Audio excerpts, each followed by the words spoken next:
everyone, and welcome to this WBZ web update. I'm Ken MacLeod, and here are some of the stories making news right now. Boston police have released new images of the man suspected of stealing a truck in Dorchester with a baby inside. This all happened at about 3 o'clock Friday afternoon near Geneva Avenue and Leroy Street. Surveillance video captured the man hopping into the driver's seat of a black truck and then taking off. Now, a short time later, he can be seen pulling over to the roadside and leaving the infant on the sidewalk in a carrier. The child was not hurt, and the vehicle itself was recovered about an hour later. If you know anything about the suspect, Boston police want to hear from you.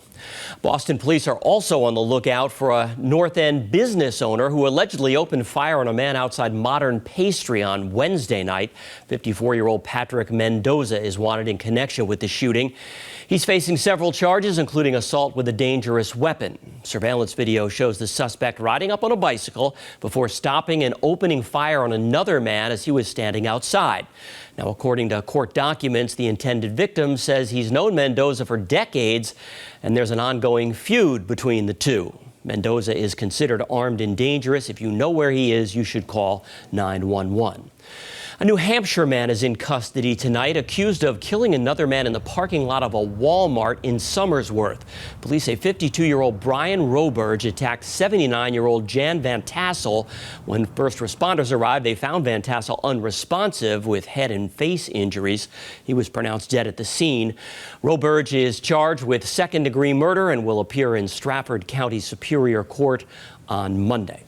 Let's get a check on the forecast now. Today was our pick of the weekend, believe it or not. Tomorrow looks really rough. Meteorologist Jacob Wycoff is here now. He's got more on that. Yeah, Ken. So as we go into tomorrow, we will increase our flooding risk. That is the big concern for pretty much everyone heading into tomorrow. Plenty of what we call precipitable water in the clouds and the mid-levels of the atmosphere ready for some storms to tap into. We do have flood watches in effect, really stretching from Cape Ann down to the southeastern coastline and pretty much all of southern New England, except for Plymouth County, the Cape and Islands. We still are going to see anywhere from 1 to 3 inches of rain.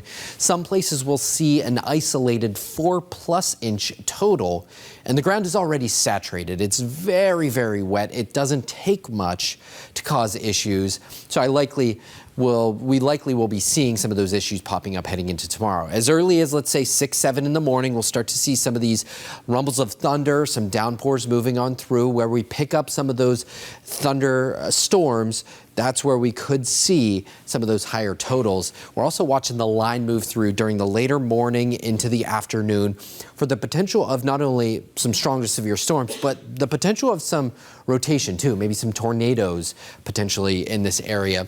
This will move on out of here and clear us out nicely heading into Monday, but it's going to take a little while to get to that point. So our biggest impacts, as I mentioned, likely going to be flash flooding and excessive rainfall. Strong winds possible, but there is also a non-zero risk for a tornado heading into tomorrow. We do have a flash flood warning out for Manchester. It's raining cats and dogs up in Manchester at the moment, and we likely will see this pattern continuing into the overnight. So our 7-day forecast highlights tomorrow for a next weather alert back into the upper 80s, low 90s for Monday and Tuesday. It's kind of an up and down situation, Ken, where we have a nice day, then a wet day, a couple of nice days, then maybe a couple of wet days. It's just the pattern that we are in. Back to you. Mother Nature just wants to keep you guessing. Yeah, that's what it is, Jake. All right, that's a check on your top stories from WBZ.com.